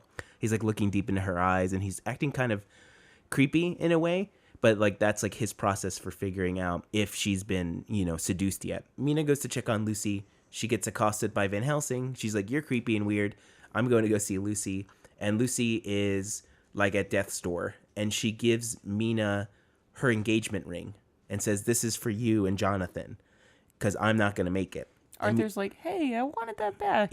Arthur's like, I paid 6 pence for that. 6p. Lucy transfers the ring and sort of in this commotion of like realizing that Lucy's on her way out, Mina knocks over a vase with flowers in it. Or she moves a vase with flowers in it and she knocks over a wreath of garlic that's hanging by her bed. Mm-hmm. And Lucy starts to flip out because I guess it gets too close to her. Like it's on the nightstand, but it falls and it sort of like rolls towards her on the bed. Quincy is in the room on behalf of Arthur. So Arthur can't be bothered to hang out with his dying bride-to-be. So he sends Quincy. Maybe it's too emotional for him. Maybe. He shows up later, though. But Quincy, with the big Bowie knife, is there on his behalf, and Lucy seduces him and begs him to kiss her. He's like, aren't you dying, though? I'm dying. Aren't you dying / gonna be married? Come closer. And then this is the first time where we see that she's actually transitioned into a vampire, because you see her fangs and she goes to bite his neck. But Van Helsing, always watching whatever erotic thing is going on, bursts into the room. He's like, I've been watching. Yeah, he was like, zip, better intervene. Yeah. Oh, here I go. Gotta get in there. He confirms, of course, that she's a vampire. Van Helsing's like, yeah, I've done some research, and I know that it's Dracula, an ancient prince. He's the one behind it. The research, he just opens a book and thumbs through some pages, and he sees the image that we know of Vlad the Impaler, but he's labeled as Dracula, as Dracul. Yeah. And he's like flipping through the book, and it's like showing kind of what we know about him from the beginning of the movie, where he put, like the heads on pikes and that he would like skin people alive, and the old croissant head trick. Yeah, exactly. All that's in this book. And he's like, I did some research. He basically went to the Wikipedia of 1897. Yeah. And then is everyone like, cite your sources, bro? Yeah. He's like, did you talk to anybody? No, but it's all here in the book. Yeah. He has like old newspaper clippings. It's a first-hand source. It's a book. Yeah. It's fine. So Mina gets the letter from Jonathan, or from Sister Agnes rather, that Jonathan is alive and that she has to come to Romania to pick him up. Mina then writes a letter to Dracula saying that she's going to Romania to be with Jonathan. And Dracula is like completely heartbroken over the news, and he just starts to cry. But Mina, though, is still in conflict with whether or not she truly loves Jonathan, because in her heart she loved Dracula more, but she knows that Jonathan's the one that she should be with. So there's like kind of a voiceover diary entry as she's traveling to Romania, going over this conflict. Dracula is so upset that he shapeshifts into his wolf form. Right. And he calls upon this giant storm, this windstorm, that just starts to attack London. So this giant windstorm invades Van Helsing's office, and he's getting a little bit drunk because he's celebrating that he's found Dracula, and that he's the one who's been behind all of this. Nothing will sink your boat faster than premature celebrating, I'll tell you that. And he explains that he's been hunting Dracula for a long time. It's never explained why, like if Dracula like killed his family, or if, we know Van Helsing now in popular culture to be like this prolific monster hunter. But it's not necessarily stated in the movie, his like relationship to Dracula. So he goes over to Lucy's house, and he's progressively more drunk than he was before. Mm-hmm. And he says, hey, we should go get Lucy. We should probably go get Lucy out of there. But let's go get something to eat first. Arthur is hanging out with Lucy, and he's kind of playing with his revolver as he's like sitting next to her, waiting for Dracula to come so he could shoot him. But he himself is also getting drunk. He's like kind of up so late that he passes out. While he's watching Lucy, Quincy is patrolling the garden outside. And if you remember, he's a Texan and he's very good with a rifle. So he's How could I forget? It's the only character trait that I know about him. That's true. And he has a big knife. Oh, okay, whatever. And Quincy hears these wolves start to howl outside. Lucy opens her eyes, and Dracula is in the garden, sort of hidden, and he's like calling her. So while this is going on, Jonathan and Mina are reunited in Romania, and they get married in a Greek Orthodox church. So it's very reminiscent of The Godfather, where we're cutting between the baptism and the murders of the heads of the other families. Uh-huh. So we keep cutting between what's happening with Dracula and Lucy in the garden and the wedding ceremony. They make sort of this connection between the living blood, the wine, and then they're cutting back to Dracula as they're drinking and pouring and doing this sort of thing. Sure. Dracula turns into a regular wolf, not like his werewolf character, and he jumps through the window and he attacks Lucy in her bed just as Jonathan and Mina kiss. And the wolf bites Lucy on the neck, sort of in a similar fashion to the blind character Daniel in Suspiria, where his dog attacks him. Mm-hmm. And bites through the neck. Yeah, I think he's mad about the other thing. Instead of like using Lucy to continue to drain her, he's just like, I'm going to kill your best friend because you He's just lashing abandoned out. me. Yeah. He's totally like an emo kid in this part of the movie. Totally. So the wolf bites her on the neck, and this huge splash of blood just like paints across the entire bedroom. It's like, in Shining when the elevator opens and all the blood comes out. It's sort of that like quantity. We cut to Lucy in a glass coffin on display wearing her wedding dress and her wedding veil as there's like a wake going on, and everybody's like crying over her body. And it's like, you know, I mentioned the dress is like kind of this haunting, horrible, like looking, even though it's white, it's just like so creepy looking. Yeah. And, you know, she's like all white. Her face is painted all white. Van Helsing calls Dr. Seward over, and he's like, hey, could you get me some tools? Because I really need to remove her head and take out her heart. And Sure. Dr. Seward's like, what the fuck are you talking about? Are you crazy, old man? And isn't Arthur like, hey, what about that time that I donated 6 pints of blood to this bitch? Right. He's like walking around like all gaunt. Yeah, he's like... He's got orange juice and a cookie in one hand. Yeah. It's not helping. Meanwhile, Mina and Jonathan have returned to London. Mm-hmm. Via her diary, she keeps saying that she sees Dracula like in her thoughts, that she can't stop thinking about him. Jonathan then sees Dracula in the street, like the young version of him. And he sort of flips out, and he's like, I know this man. And Dracula sort of disappears in the crowd. There's one kind of weird trait about Jonathan from this point on in the movie, is that his hair is completely gray.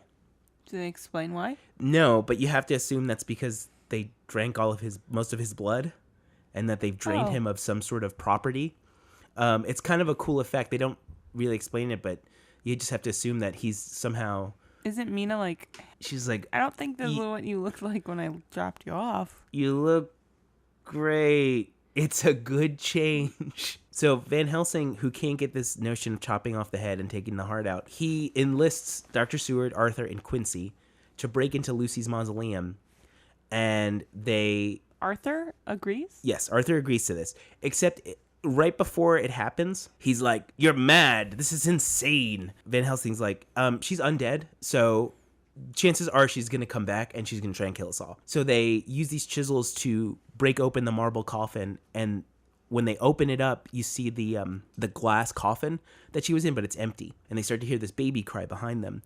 And Van Helsing's like, hide, everybody hide. So they get behind this like column. Lucy starts to come down the stairs in her... her wedding dress, like her face is all white, and she's carrying this baby. And as she's descending the stairs, all the candles start to ignite as she passes them. Mm-hmm. And she's like, her mouth is kind of bulging because she has like the vampire teeth. This is like one of my favorite scenes in the movie because it's just so creepy that like, because they shot it in reverse. So they actually made her walk up the stairs backwards so that cool. They could snuff the flames. And then when you play it in reverse, it looks like the flames are going on. So Van Helsing stops her, and she gets so scared that all these guys are here that she drops the baby. And Dr. Seward... Never drop the baby. Come on. She drops it right on the baby's head. Move. So Dr. Seward goes in and grabs the baby, but she starts to seduce Arthur. She's like about to bite him, but Van Helsing holds up a crucifix, and he starts like throwing these prayers at her, and she's like hissing and trying to get away from it. He backs her up into the coffin and until she gets in and she lays down. And that whole scene is also filmed in reverse. So she's like moving like all kind of wriggly. And then when she like kind of hops in the coffin backwards, it's just like this very, it's like something that Jackie would hate because she doesn't like the contortionist kind of thing. So Van Helsing is screaming at her, and he's like shoving the crucifix in her face, and she leaps out of the coffin, and she just vomits all this blood onto him, but he's sort of undeterred by it. But actually they shot it in reverse, so it's actually her sucking up all the blood. Francis Ford Coppola is like, you're going to swallow a lot of blood. Van Helsing sort of subdues her to the point where she passes out. He makes Arthur drive the stake through her heart. It's like a huge railway spike, and like when he puts his hand on it to steady it, it's like his hand is like a quarter of the size of the stake. Like that's how big it is. And he has like a huge mallet. He slams it into her chest, and she wakes up and she starts screaming, and Arthur's screaming too because he's has to basically chisel his old girlfriend to death. Right. And he hits it again, and Van Helsing chops off her head, and the head just like rolls through the mausoleum. Well, there's a really interesting kind of cut here, because as he cuts off her head and it's rolling, the shot is sort of this kind of just a slight little dolly. It's moving to the right, but we're following Van Helsing's hands as he's putting down a plate of roast at a restaurant. So it goes from like her rolling head to this cooked meat with all these kind of bones sticking out of it, and he starts carving through it. And it turns out he's having dinner with Jonathan and Mina, and he's all, too pleased to be hungry. And he's just like and drinking, and he's just like really excited about that he got to kill this woman and that Dracula is going to be next, I guess. What? Van Helsing asks Jonathan if he drank any of the vampire's blood, if he drank the bride's blood, or if he drank Dracula's blood. And Jonathan's like, no, they just drink my blood. And he's like, okay, well, then you can't be a vampire. You can only be a vampire if they bite you and then you drink their blood. Also, true to form, true to Van Helsing's form, Mina's like, hey, so what happened to Lucy? And he's like, well, of course, we drove a straight through her heart and chopped off her head. And then it cuts to the night before when they're in the mausoleum and they've reassembled her body and they put like her severed head back on the body, and they're just sitting around going like, woo, that was rough. Why did they do that? I don't know. It's so weird. So Jonathan, because he signed this huge land deal with Dracula, he knows where all the parcels are.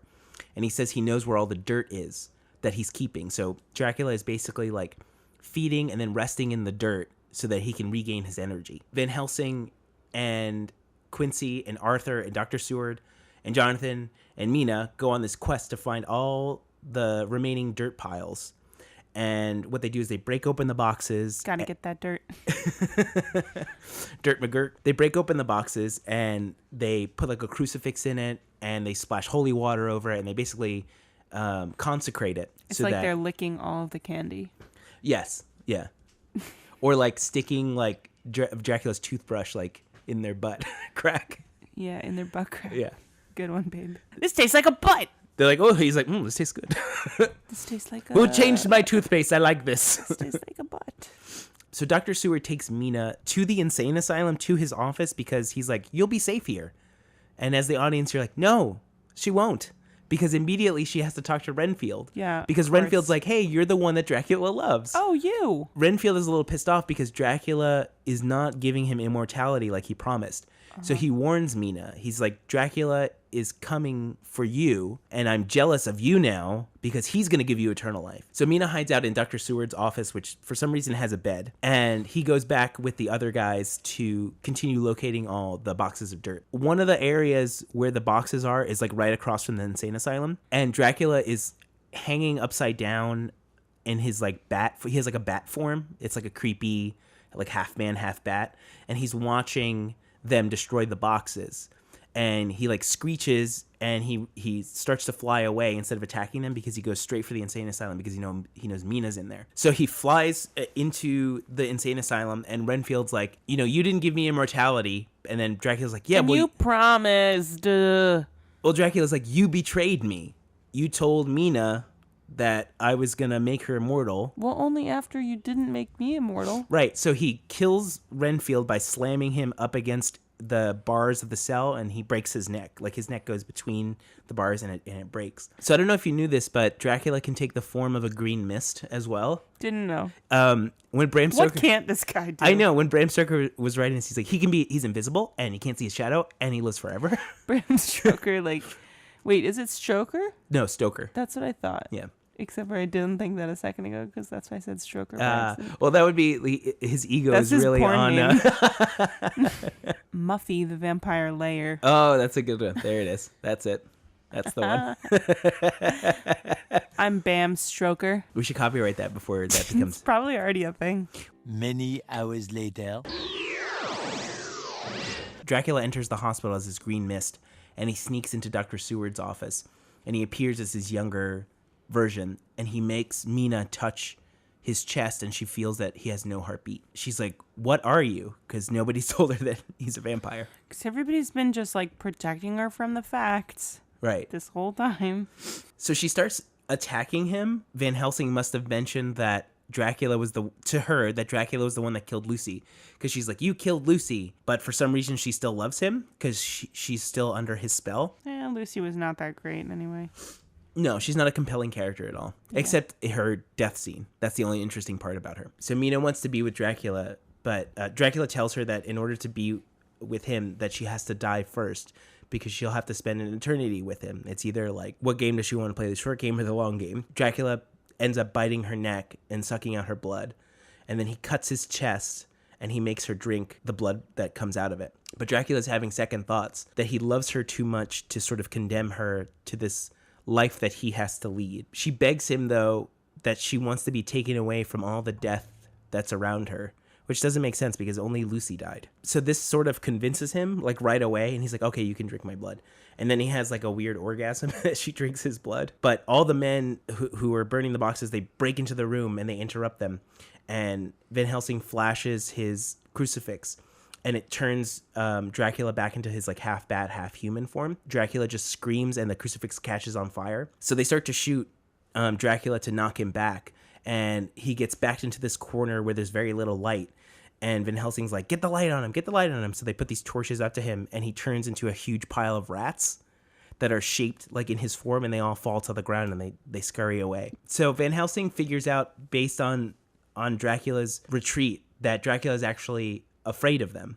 That they have nothing to be afraid of, like the vampire hunters, because he's more afraid of them than they should be of him. Van Helsing wants to hypnotize Mina because he thinks that if he does, that he can reestablish the link with Dracula and figure out where he is. But she's already a vampire. Right, but they have this sort of telepathic link where he communicates, with her through her mind. Right. So Van Helsing thinks that if he can hypnotize her, that he might be able to link into Dracula. Got it. And so he does hypnotize her, and they figure out that he's on a boat and he's traveling home. Wow, that was fast. As they're hunting Dracula, they don't have to speed walk because they decide that taking a train is actually faster.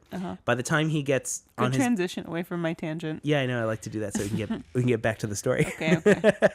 They figure out that the boat is going to take 7 days to get from London to his castle, but on a train it's only going to take 3 days. So they decide that they're going to take the train to the port and attack Dracula's ship as it comes into port. Mina, though, is growing weaker by the minute, and they're trying to keep her alive, but she still has this connection to Dracula, and they realize that Dracula is reading her mind too. So he figures out that they're on a train, and he goes to a different port. She's like a geolocator. Yeah. But anybody can tap into it. Yeah, she turned on her location services. Yeah. And that's where all the information goes to, like Facebook. It's all vampires trying to track us. They're about 200 miles from this other port where Dracula's set to land. So what they do is they take Van Helsing and Mina off the train, so that they don't know where the other guys are going. Why don't they just blindfold her? I guess he can see her in another way, or if they tell her of the plan, all right, she'll have it in her mind. Okay. So they disembark, and they're going to continue on a carriage towards the castle. But the men are going to go on horseback, and they're going to try to intercept Dracula's ship before it can get to port. Mm-hmm. The gypsies who work for Dracula meet them at the port first, grab Dracula's coffin, and they speed away. So the men are on horseback chasing after this carriage through this like mountain pass as they're trying to get to Dracula's castle. Mm-hmm. Van Helsing and Mina are camping out in the middle of the night. She starts to seduce Van Helsing, and all of a sudden he realizes that the brides of Dracula have found their little encampment. To get them back, he puts a circle of fire around Mina's body to protect her from the brides. And in retaliation, the brides kill and eat their horses. Oh, man. Yeah. So they feast on that in the night, and then they go to sleep. And in the morning, Van Helsing finds the brides in a cave, and he cuts all their heads off. And then he takes their heads and ties the hair together, and he throws them over the side of the gorge. He presses a Eucharist to Mina's head while she's trying to seduce him, and he makes like an imprint of like the design on the Eucharist, like in her forehead. What's a Eucharist? It's the bread that you get. That's what I thought. But it has Catholic a design Mass. on it?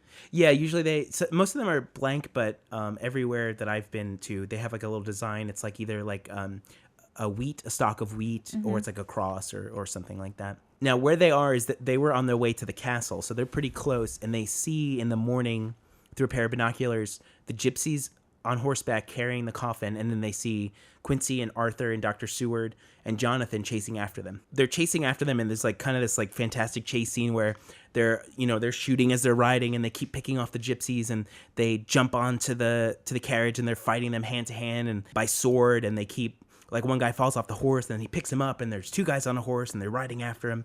And it's very intense because they're trying to get to the castle before sundown, so that once they're in, Dracula can appear and he'll be more powerful at night because he's weak during the day. They all manage to get into kind of the castle grounds. They're fighting off the gypsies. Quincy gets stabbed in the back by one of the gypsies. And while that's happening, the sun goes behind like the peaks of the mountains around them, Mm-hmm. and Dracula bursts out of his coffin, and Jonathan is right there, and he slashes Dracula's throat. Dracula knocks Jonathan aside, and Quincy still has like a little bit left in him, and he takes the big Bowie knife and he stabs Dracula right in the heart. Mina picks up one of the discarded rifles that they've been using. She threatens them all to like back off of Dracula. Like, get back off. And Are there any bullets left in that thing? there are, yes. Van Helsing and Jonathan are like, no. Dracula we cut his throat. We stabbed him in the heart. There's like not much left for him. He can't really recuperate from that. They're like, let Mina and Dracula go. Let them do their thing. They crawl inside the castle and they go to the chapel that we saw in the very beginning of the movie. And Dracula is old and decrepit and like he has all this, like makeup on, and Mina kisses him, and it's like she's kissing like this foam latex rubber with all this blood, and it's like really, it's like so gross that she had to kiss him. I noticed that you're like often very affected by like people fake kissing in movies. Yeah, because it's so unrealistic.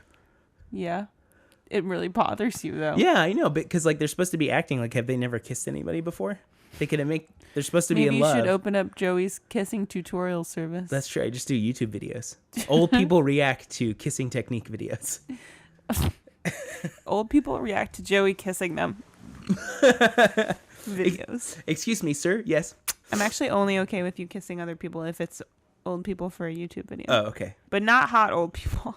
Okay. Oh no, he's hot! While Mina is fake kissing the gross, disgusting, foam rubber, bloody Dracula's lips, Quincy dies from his wounds outside. Yeah. He's the only one among them, besides Lucy, that dies. So they're in the chapel, like I said, from the beginning of the movie, and all the candles start to ignite as they walk past them. Did they do it backwards again? No, I think because these are close-ups. They do close-ups of the candles rather than in the other shot you see the Lucy and the candles ignite in the same frame. Dracula turns young again, sort of like that this curse that he's put upon himself has broken. It's very much like Beauty and the Beast. Yes, definitely. I would say, especially when it comes to like the Stockholm Syndrome aspect of it. Yeah, and because the curse was like of his own doing, basically. Right. So he turns young again and he begs Mina to finally give him peace. So she pushes the sword all the way through his body until the hilt meets his chest and it scrapes on the bottom part of the floor. When she does that, the curse is broken from everything and the wound on her forehead that Van Helsing gave her fades away. Dracula looks up at the cross, and I don't know if you remember in the beginning of the movie, he stabs the cross with a sword and it bleeds and he drinks the blood. The cross is still broken at this point, but it reforms. Like the pieces go back together and it's like perfect. She kisses him one last time and then she takes the sword out and cuts off his head. How'd she know how to do that? Because Van Helsing told her over dinner. He told her that's what he did to Lucy. She looks up at the ceiling. Turns out that this chapel sort of has like this long kind of circular shaft that goes up really high and it has like a dome ceiling. And on the ceiling is painted a young version of Elizabeta and Dracula, like in each other's arms, and they're like among the clouds, sort of that. Dracula has earned his freedom to go to heaven, or has at least earned peace to be back with his bride-to-be. Okay. And then the movie ends. Okay. This sounds more interesting than scary. Yeah, that's why I challenge you to watch it at night, because there are some like disturbing parts of it that are sort of heightened by being in the dark, but I think the movie has a lot more to say thematically than a lot of the other movies that we've watched. So like what she did, that's like the only time in the movie that any female character has like any autonomy with their actions to propel the story forward at all. A theme that seems to be running through here, this paternalistic notion of how women fit into society, right? The men are acting for and about them, about the women, but the women don't really have an opportunity to act on their own. Right. And the men throughout the whole thing sort of act with anger and rage, but the women are the only characters who really act with love and a sexual version of love. I don't think Dracula would have had the ending where you're supposed to think that maybe he's gone to heaven. Yeah, there's like he gets a merciful ending. Right, I'm saying like if a man had been the one who actually killed him, he might not have gotten that merciful ending. Yeah. That he died with sort of love in his heart rather than the hatred of these men. It's quite a romantic movie when you think about it. Yeah, it is, definitely. That's what drew Francis Ford Coppola to this particular version of the script. It was more of like a horror love story. Yeah. Because you could play Dracula completely straight and just have it be scary. Yeah. That he just sucks people's blood and then you have to kill him. But they tried to humanize him. Even though he goes about it in a very creepy way. You know, this guy dies technically, like he becomes Dracula like in the late 1400s. Mm-hmm. And now it's 4 centuries later and he can't fit in with society. He already did the time. Right, and he doesn't like know how to act among humans. Right. Because all he does is just lure people to him, you know? Yeah, it does remind me a lot of Beauty and the Beast in that way.